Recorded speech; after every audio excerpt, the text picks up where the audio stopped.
দেখা যাচ্ছে যে আপনি বসার জায়গা পাচ্ছেন না, আপনি আহত হয়ে দাঁড়িয়ে আছেন, পিছনে অনেক বিএনপির নেতারা বসে আছে, আপনি দাঁড়ানো অবস্থায়। এই ছবিটা এখন ভাইরাল। শুনলেন কি শুনলেন? বাংলা ভিশনে সাংঘাতিক কইতেছে যে আহত নাবিলের জন্য বসার জায়গা ছিল না, বিএনপি নেতারা বসবার দেয়নি, এই জন্য সমালোচনা হইতেছে। নাদিম কেন্দা কেন্দা কইছে তুমি একটু শুধু বসতে দিও পাশে। অনেকে পোস্ট দিচ্ছে মির্জা আব্বাসের সাথে বইসা আছে, সেটা দেখায়। হ্যাঁ, কইছে দেখেছ দেখেছ দেখেছ বসবার তো দিছে। বেকুবের আচ্ছা, আমি কি বসা নিয়ে প্রশ্ন তুলিছি? হ্যাঁ, আচ্ছা সে ভাইরাল পোস্টটাকে দেখে আসি, তাই না? তাহলে বুঝবেন যে আমি কি কইছি। দেখেন, এটা ছিল সেই ভাইরাল পোস্ট।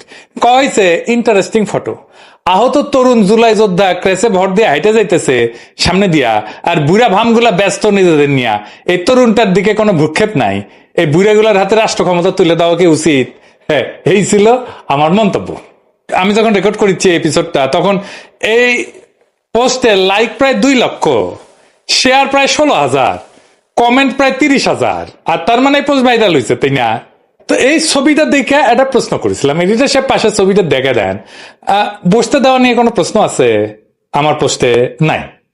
এই সাংঘাতিক তো কনটেক্সটই জানে না, সাক্ষাৎকার নিয়ে বসে আছে। ওইখানে সামনে যারা নেতারা বসেছিল, ওর সাথে ফুসুর করেছিল, তাদের কথা শোনা দরকার। আমি কি প্রশ্ন তুলছি এটাই বুঝে নাই। আবার কচু খেতে এটা ভিডিও শেয়ার দেখ কইছে সে নাকি চপটাঘাত করিছে। এইটা সাহেব, ওই ছবির যেই অংশ উনি ওই কচু খেতে ভিডিও দিছে, ওটা না দেখান না দেখি। দেশে তার দল এবং এই জাতিকে ঐক্যবদ্ধ রাখার জন্য প্রাণপণ চেষ্টা করে সফল হয়েছেন জনাব তারেক রহমান। আজকের বিশেষ অতিথি